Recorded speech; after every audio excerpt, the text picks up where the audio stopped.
how to take apart Xbox One controller.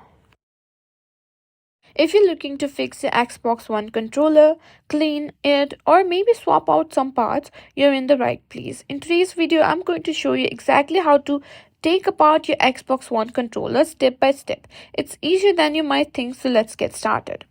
Before we start, you'll need a few tools. You'll need a small Phillips head screwdriver, a TA Torx screwdriver with a security hole, and maybe a plastic prying tool. If you want to avoid damaging the casing, make sure you have everything ready.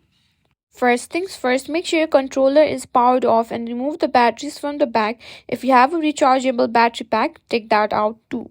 Now you'll notice a few screws on the back of the controller. Start by removing the two Phillips head screw nearest the handle of the controller.